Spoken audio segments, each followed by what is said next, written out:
Hello friends, जैसा कि मैं आपको सूचित करना चाहता हूं कि यह बीएड सेकेंड ईयर का कोर्स पेपर 10 है, जिसे हम इंग्लिश में क्रिएटिंग एन इंक्लूसिव स्कूल या फिर हिंदी में एक समावेशी विद्यालय का निर्माण के नाम से जानते हैं। कोर्स कोड 10 है। कोर्स क्रेडिट 02 होता है।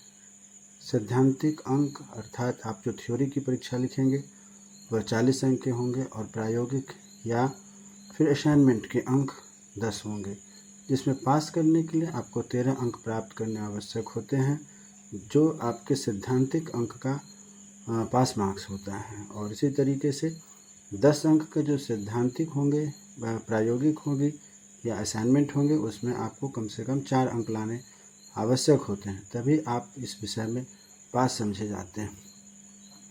इस विषय को हम शुरू इस प्रकार से करते हैं। इस विषय को पढ़ने का पाठ्यक्रम का उद्देश्य क्या है? पहला है, इस पाठ्यक्रम विवरण को पूर्ण करने के पश्चात छात्राध्यापक के समक्ष हो सकेंगे, क्या हो सकेंगे अर्थात उनको अनुभव हो सकेगा समावेशी शिक्षा के अर्थ के बारे में, समावेशी शिक्षा का क्षेत्र एवं महत्व को समझ सकेंगे। दूसरा है, कक्ष में बच्चों की विविध आवश्यकताओं को पहचानने में उन्हें मदद मिलेगी।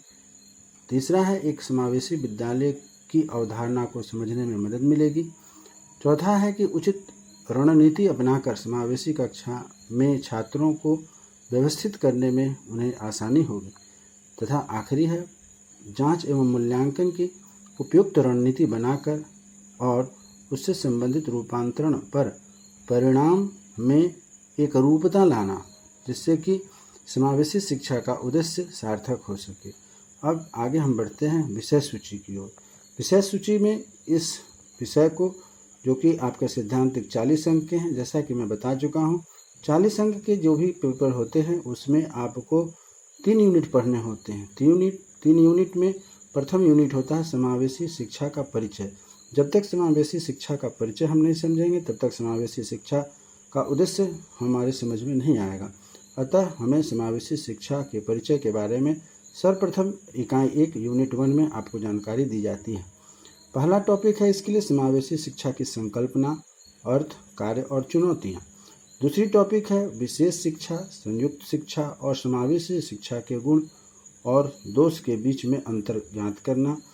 तीसरा टॉपिक है समावेशी वातावरण का निर्माण करना, जिससे कि शारीरिक, सामाजिक और भावात्मक रूप से जो बाधित बच्चे हैं उनको एक माहौल मिल सके, एक वातावरण मिल सके।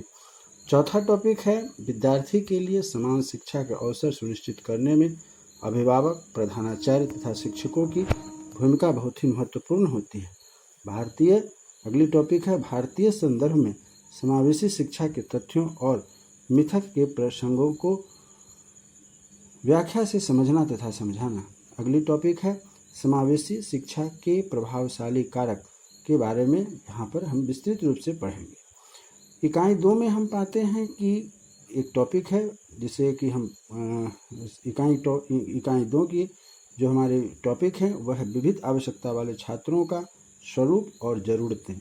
इसके लिए प्रथम टॉपिक है आपके पास विविध आवश्यकता वाले छात्रों का परिभाषा, प्रकार और वर्गीकरण। वर्गीकरण किस आधार पर करते हैं? दृष्टिबाधित, श्रवणबाधित, विस्तृत अधिगम की कठिनाइयाँ, गामक और विक्षिप्त मांसपेशी विकार, दिमागी पक्षाघात, मंद बुद्धि, स्वलीनता, कुष्ठ रोगी, मानसिक रोगी और बहुदिव्यांगता, विशेष स्वास्थ्य समस्या, प्रतिभाशाली, सृजनात्मक, अनुसूचित जाति, अनुसूचित जनजाति छात्राओं, ग्रामीण छात्रों, अल्पसंख्यक, बहुभाषाई छात्र, गली के बच्चों की समस्या, प्रवासी श्रमिकों के बच्चे और अनाथ बच्चे, इतने तरीके से विविध आवश्यकता वाले छात्रों का परिभाषित करना, उनका वर्गीकरण करना तथा उनको बांटना, ये आपको यूनिट 2 के मुख्य टॉपिक हैं। इसी क्रम को आगे बढ़ाते हुए हम यहाँ पाते हैं कि यूनिट 2 के कुछ और मुख्य महत्वपूर्ण हैं। अनुसंधान के साक्ष्य के आधार पर विविध आवश्यकता वाले छात्रों को शैक्षिक आवश्यकताएं एवं विशेषताएं। अगली टॉपिक है एक समावेशी विद्यालय की अवधारणा, आधारभूत संरचना और उपलब्धता, मानव संसाधन, विकलांगता में व्यवहार, पूर्ण विद्यालय दृष्टिकोण, समुदाय आधारित शिक्षा। आखिरी टॉपिक है दूसरा यूनिट का, समावेशी शिक्षा क्षेत्र। समावेशी शिक्षा के क्षेत्र में विविध आवश्यकता वाले बच्चों के लिए सहायक संसाधन और सेवाएं। इस प्रकार से हम 2 यूनिट को पूरा करके तीसरी यूनिट की ओर बढ़ते हैं।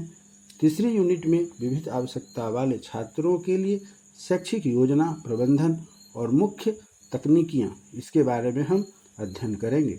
इसकी पहली टॉपिक है अनुकूलन के लिए महत्व और आवश्यकता, अर्थात विभिन्न आवश्यकताओं के तहत आने वाले छात्रों को विभिन्न श्रेणियों के लिए माध्यमिक स्तर पर विभिन्न विषयों को सीखने के लिए कार्यप्रणाली और सहमति बनाना। दूसरी टॉपिक है माध्यमिक स्तर के अनुकूल विज्ञान, समकालीन अध्ययन, गणित और भाषा पढ़ाने के लिए दिशा निर्देश। अगली टॉपिक है समावेशी शिक्षा के प्रभावशाली कार्यान्वयन के लिए शैक्षिक कार्यवाही होनी चाहिए। अगली टॉपिक है समावेशी शिक्षा के क्षेत्र में सुधारों, मूल्यांकन को लागू करने में शिक्षकों की भूमिका, जिसमें अनुकूलन के प्रकार, विविध आवश्यकता वाले छात्रों के लिए उपयोग किया गया रणनीति में समायोजन, आकलन और मूल्यांकन, सतत और व्यापक मूल्यांकन का महत्व। और आखिरी टॉपिक है यूनिट 3 का नियुक्ति, ग्रेडिंग,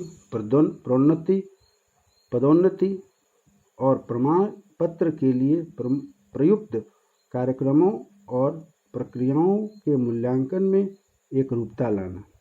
इसे जब हम प्रैक्टिकल के रूप में व्यवहारिक रूप से कार्य में उतारते हैं तो उसके लिए कुछ हमारे लिए महत्वपूर्ण टॉपिक दिए गए हैं, जिन्हें कि व्यवहारिक कार्य या प्रैक्टिकल के रूप में हम कह सकते हैं।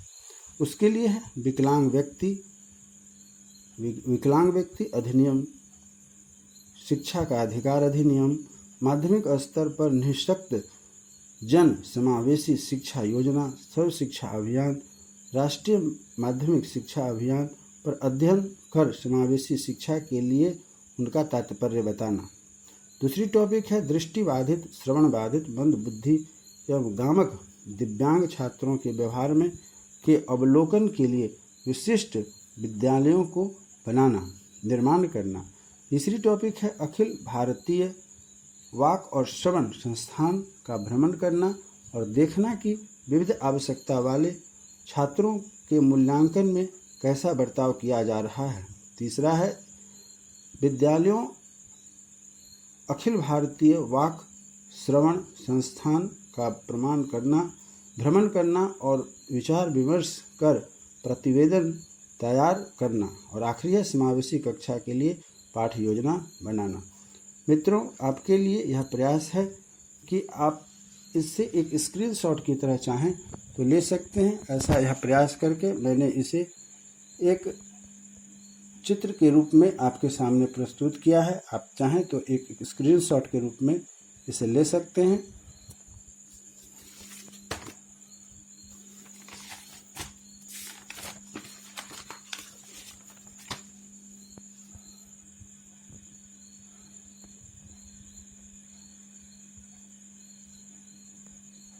धन्यवाद।